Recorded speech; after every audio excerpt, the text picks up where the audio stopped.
Welcome to Thieves' Cant, a tabletop gaming podcast, with your hosts, Jeremy Shane and Chris White.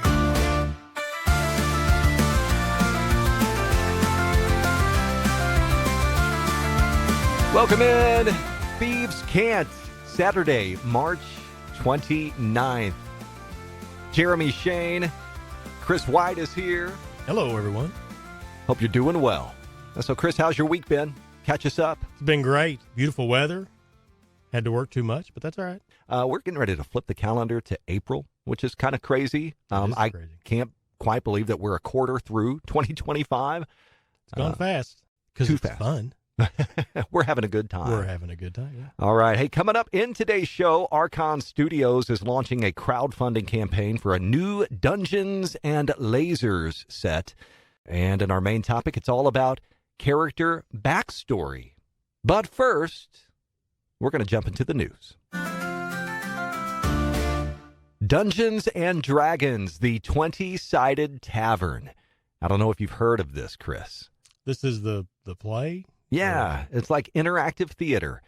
And this is all part of the 50th anniversary celebration of the game.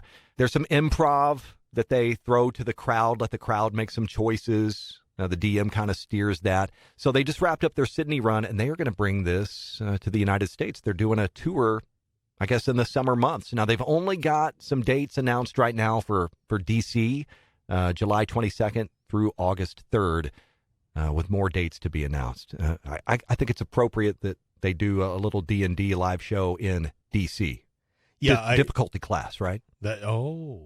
That's good. Yeah. That's smart. I like it. Oh, you like that? I've got more great jokes to come. This is going to be a great episode. I can already tell. Setting the tone early. Just so you know, I actually auditioned for a part in this play. Do tell. Yeah. Kobold number 3. I didn't get it, unfortunately. No. But understudy. Exactly. Your time will come. Would you go and watch something like this? Maybe take the family?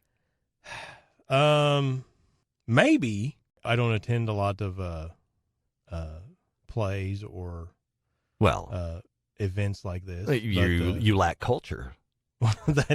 I've been told that before. You're not the first, my friend. But yeah, I don't know. I mean, I might be interested if it was playing nearby. Yeah, I mean, we're in the middle of America, so a trip to D.C. for this is probably not going to happen. Mm-hmm. But if they do come anywhere nearby, I would go to this. I would check it out. I think it'd be fun. Yeah. It's getting good reviews. People who have seen it say it's worth their time. So now you have a bit of a acting background. I mean, maybe a touch. Like some decades ago, I did a little high school theater. It's nothing to hang my hat on, that's for sure. Well, don't be so humble, my friend. What do you think we could do our own version of this? Our own version of some interactive gaming theater? Yeah. Like a 2-man show? Yeah, just show up in the park and just start in. Just go for it. Yeah, we would probably attract a crowd. I think we would. Maybe from a distance. Yeah. Yeah. Yeah. Safe watching distance. Yeah, they might call the police. Right. Hey, the more the merrier. That's right. That's just more audience for us. Even the police came.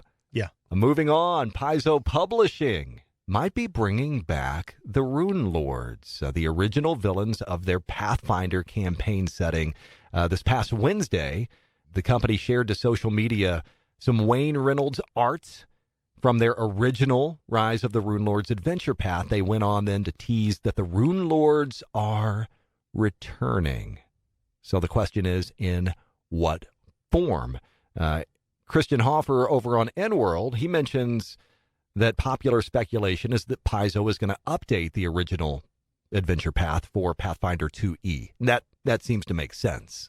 So it's not a new adventure necessarily, just updated rules for second edition. That is the speculation. And that does make sense. I think I'm no Pathfinder historian.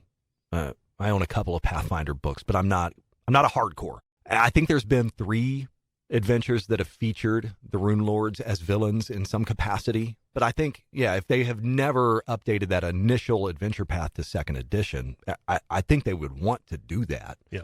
So if you're a Pathfinder fan, or you are just getting into Pathfinder and you want to play the classics, this might be a great way to get in. We'll keep an eye on this one, see what the development looks like. All right, our next item. Last week, one of our GM tips was to keep those handy resources with you at the table if you're the GM, to make your experience of running the game smoother, easier, all of that. Well, Kobold Press has just released a Tales of the Valiant encounter tracker. Tales of the Valiant, their 5e adaptation.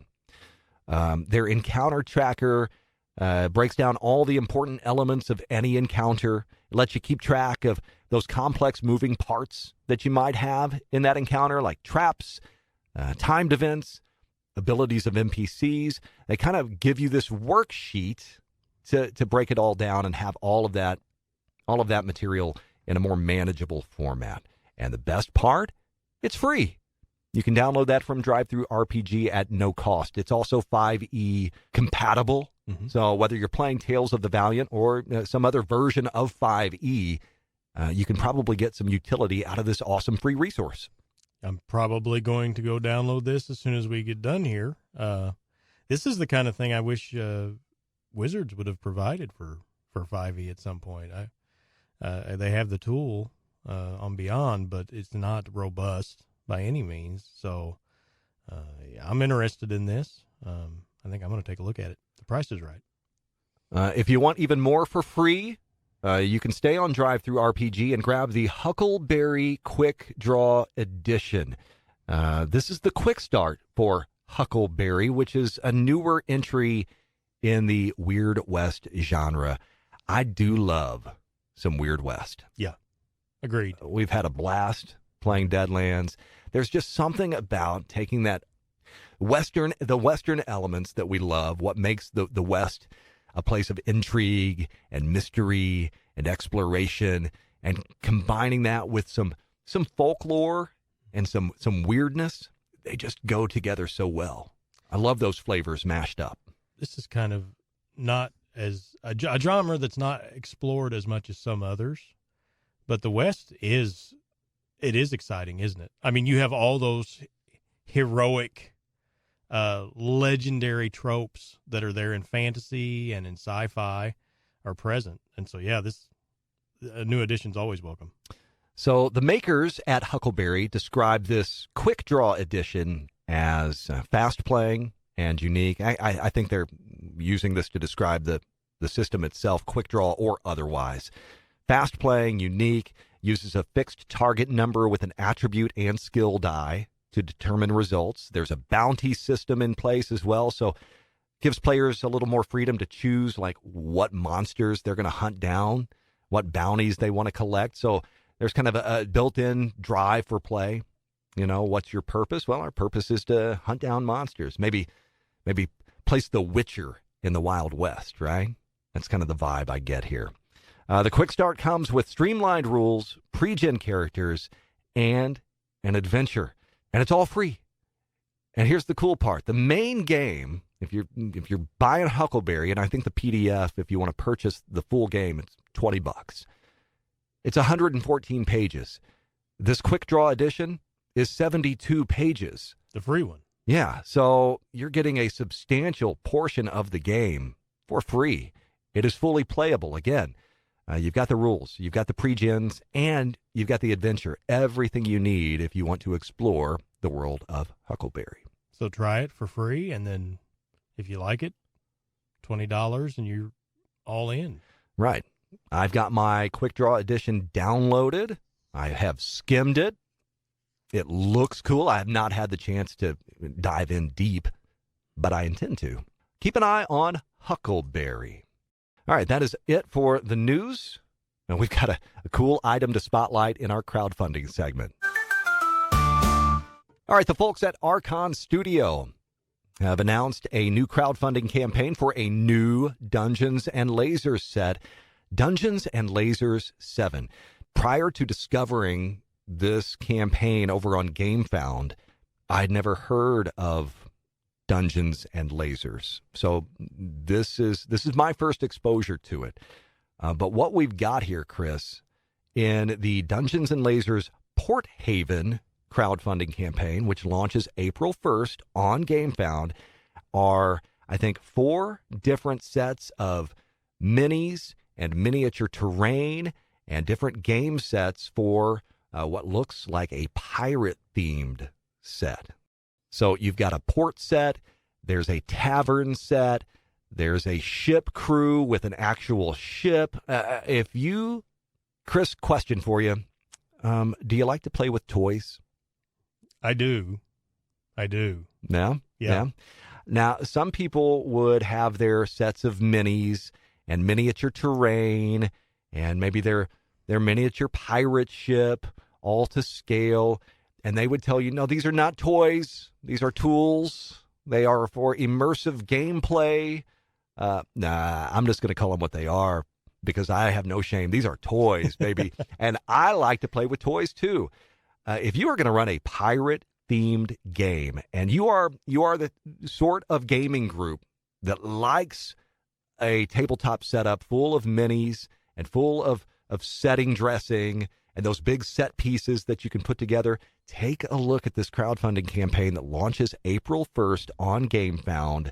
Again, Dungeons and Lasers 7. Chris, what are some of the things that we're looking at here? These miniatures look incredible. There's some great animal companions. I don't know if you looked at those or not, and of course, I think the set pieces are the real draw here. Right. The ship itself is incredible. And, of course, you can load up all of your minis onto the ship itself. So maybe you've got a big combat scene on the ship. Yeah, you can let it play out right there on that set piece. Everything you need for that nautical-themed game. I've never played a pirate game, but this makes me want to, right? Yeah, it's been a long time since I've played in a pirate-themed campaign. This does look fun. I know one thing you pointed out was there's the ship. Right. But you can also get the ghost ship. Yeah, there are different variants of the ship itself. Honestly, these things look nice enough. I just kind of want to sit them around my house. This is a piece of furniture right here. Right. They're great. They are ready to paint. The tavern looks incredible. It's full of patrons. It has all the scatter that you might want. There's tables, there's chairs, there's barrels. And they all look really, really good. There is a lot here. The bazaar is one piece that's available. And again, I think you could get a lot of playability out of this. I said I'd never run or played in a pirate-themed game before. This really makes me want to run 50 Fathoms, Savage World's first big plot point campaign, where they kind of present the open world and all of the adventure hooks. And there's a backstory. There is a meta plot. But within that, your characters aboard their ship are free to sail the seas, and they go where they go. And where they go might trigger certain events in the campaign. So sandboxy with some preloaded moments. Now, you wouldn't need this set to play 50 Fathoms, but boy, it sure would make it fun. It'd be nice. One of the add-ons is the Port Haven RPG book. Hardcover, about 150 pages. There's a bestiary in it. There's a GM guide in it. All of these minis and set pieces that you're backing, they're going to give you some actual scenarios that you can use using those specific pieces, which I think is cool. They've got a setting called, and I'm going to mispronounce this, Deuce Lair. Deuce Lair? Do not enter the lair of the deuce. I want to believe you mispronounced that. I'm hoping I did. I wouldn't go in the Deuce Lair. No. I'd like to apologize to Archon Studios. We've gone way south here. That's really funny, though. So again, launching April 1st, just around the corner. That's on GameFound. This will be one to watch. All right, so that is crowdfunding. We've touched on the news. Only one place left to go, and that is into our main topic. Chris, today it is all about character backstories. Who among us who gather at the game table have not had thoughts, dreams, and ideas of grand adventure? carried out by our beloved avatars in that game world. We dream up stories for these people. We have hopes and aspirations for them. We set them off into the world to see what will happen. That was inspiring. You can stop me at literally any point in time. You're doing great. I'm begging for you to jump in here. Keep going. You're doing great. I want to hear more of this. Yeah, backstories. It's really just a question of who killed your parents and how you're going to avenge them. Right. Yeah. There are a couple of angles that we can come at this from. Obviously, we can talk about the GM's perspective, and we should, but maybe we should start from the player perspective. As a player, where do you typically begin? Well, I think the first question that I'm going to present to you is there a wrong way to make a character backstory? I would say that from campaign to campaign, and maybe this goes back to that whole session 0 conversation, there might be wrong approaches or approaches that don't work as well as others. Maybe put it that way. Yeah, I would agree. Part of this is just pulling from personal experience. Some people, they very much buy in to backstories. This is an opportunity for them to express their creativity, which is great. To come up with a unique character and lots of back information, provide NPCs for the dungeon master to utilize. All those things are great. For other people, it's, hey, I rolled my stats. I'm a fighter. I'm just on an adventure. I'm an adventurer, and that's my backstory, right? Mm-hmm. That's not necessarily bad either. I mean, I know some games have tried to provide mechanics for backstories. Yeah. Forbidden Lands comes to mind for me. Characters in that setting, Forbidden Lands from Free League uses the Year Zero engine. Characters in that setting, they are tied so closely to the lore of the setting that it feels really snug, right?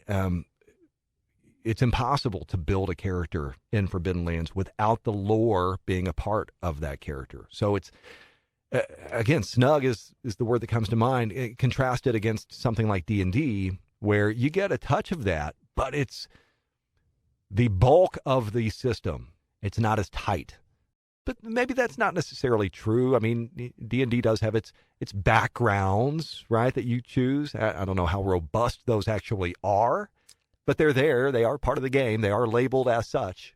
Well, with 2024, obviously, they've made a move to greatly increase the significance of the backgrounds. I'm not the biggest fan of how some of that's laid out, and particularly if you're just using the player's handbook.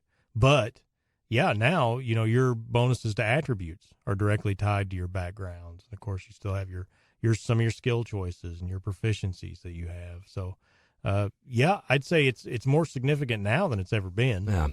Is your average player using that as actual background inspiration, or is it strictly mechanics? Because therein lies the problem when it comes down to it being mechanical in nature and not simply narrative. Yeah, I know what I'm doing. Yeah. Yep. I'm looking at what that gives me, and truth be told, I ignore it. I mean, I'm going to skin over it whatever I want, but I'm going to get the skills. I'm going to get the attributes I want. We all min-max. Yeah. It's just in what way? Yeah. And absolutely reskinning if you are looking for that mechanical bump, but you do want the narrative control. Yeah. Another game with key mechanics devoted to character backstory. Man, you got to love Traveler. The character creation process. You're rolling on random charts. You can die in character creation in Traveler. It's like a mini game in itself. It's a lot of fun. We went through that. I remember it is fun. Right. Yeah. Play that out like with your group and watch how those different backstories start like intertwining. If you're playing a Traveler game, make your session 0 that character creation as a table. Do that as a group. But that's going to set you up for some fun stories moving forward. what are you looking for in a background? What do you look for as far as what you hope to accomplish? You can take things too far, obviously.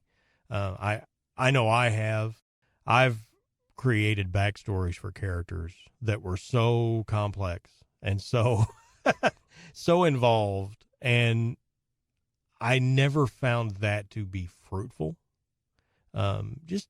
It's to help flesh out the character, their motivations. It's really just, it's establishing who this character is from the beginning. And then it's taking that canvas and, what you're going to paint on top of it. So it literally is the background. I just came up with that. I've been watching a lot of Bob Ross lately. So yeah. Well, let me ask you, as a player, when you say, you've been maybe an overly detailed background, I can't remember your exact phrasing, but you did that for a reason, right? I mean, like why? Why have that level of detail? What does that do for you as a player? I think it's part of the building process to some extent. You're filling out the mechanical aspects of a character as you build them in the system. With the background, you're filling in those motivations. Okay, I'm a thief. Why am I a thief? Did I come from a wealthy family and this presented a challenge to me? This was an escape from the tight confines of social life? Or is it because I was an orphan on the streets, had no one, this is how I survived? Well, those are two very different characters. They're ending up at the same place in that they are a thief that adventures and sneaks around, but the character itself is defined more by the background in that situation than it is by the mechanics. When you're working with a background, establishing background details first, or are those always informed by the mechanics of the class that you want to play or the type of PC you want to play if it's not a class-based system?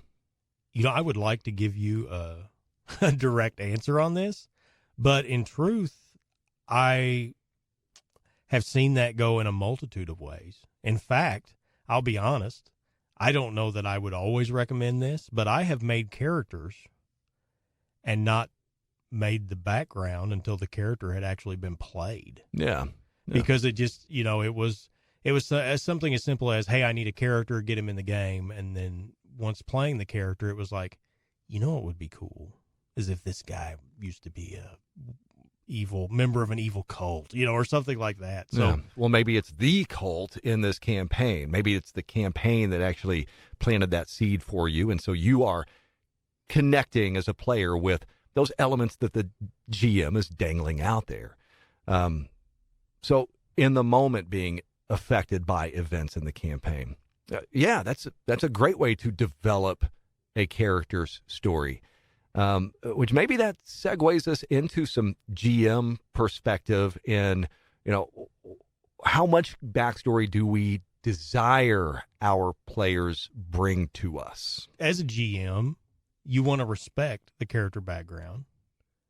Take what you can. If you can tie something back into it, that's great. Yeah, when somebody gives you the 12-page mini novel. The manifesto of their character, right? So, yeah, when you're getting that, it's pretty daunting. The other point is, well, is this a one-on-one campaign?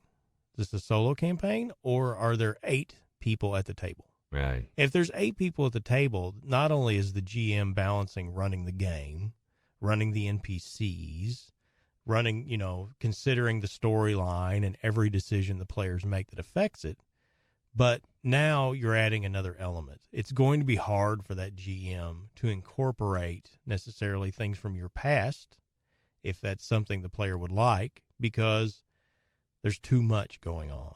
It's a challenge. And so, yes, as a player, I think it's good to create a character with the expectation that I'm giving this to the GM. He can use it. He can take as much of this as he wants. But, again, unless it's that one-on-one situation where you're the only player in the party, remember the GM is trying to balance a lot. So don't have an expectation that every session is going to be revolved around the things that have happened to your character or, your character's vendetta or motivations. Right. Because there's 6 other people at the table. Exactly. I would like to list one example. I haven't done a lot of cool things in my life. I thought this was pretty cool. So, You've done plenty of cool things. If you'll indulge me for a moment. Okay, old man. I remember I was in a campaign. There were 2 players in the campaign. That's all there was. And we had a seasoned DM in his own homebrew world where he had his own rules. The 2 characters were planar style characters. So they were sort of an invasive species here amongst the natives. And so this was something very new. What we did was, and again, this is having that good relationship with the DM, our actual backgrounds and our actual purposes, we wrote down and we put in the back of a book, dated, and kept it. Oh, like secret. Yes. Okay. So the DM didn't know it either. Oh, that's cool. And so then as things went on, and later on we were able to reveal that, which was our true purpose. And so the DM got to play a little bit too. Right. Got to be surprised. That's not always going to work. Right. I mean, that's, you obviously, if the DM can play and you can have those secrets and those things and everybody's mature enough to do that. Yeah. Great. Yeah. I wouldn't recommend that on the norm. It's not going to work. Here's a pet peeve of mine. Folks who confuse backstories with, front story. This is what I would like to happen to my character. Don't bring me that. We're not scripting anything out. What's the point of that? That's like a player trying to railroad a GM. It goes both ways. It is. You're right. Oh.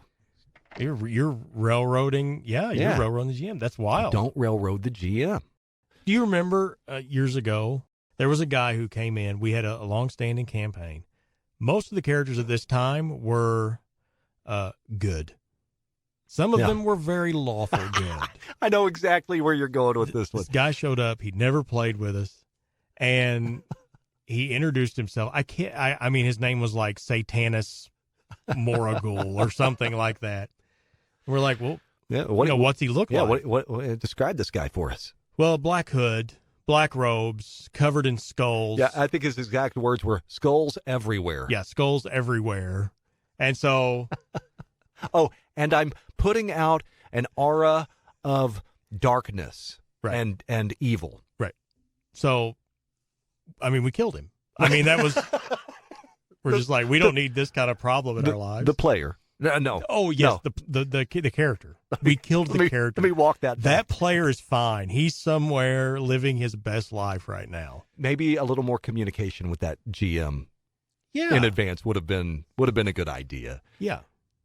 I mean, and maybe if the GM had known what was going on, maybe he could have set that up in a way that might have made us a little more forgiving to this obvious conflict. Right. Hey, this is a party of good adventurers, and let's establish a reason why this good aligned party has to work with this new guy, even though they are diametrically opposed in so many ways. Right. Because how much does that situation change if this guy comes in and he says, listen, I was in the cult that you're hunting down. I can help you infiltrate them.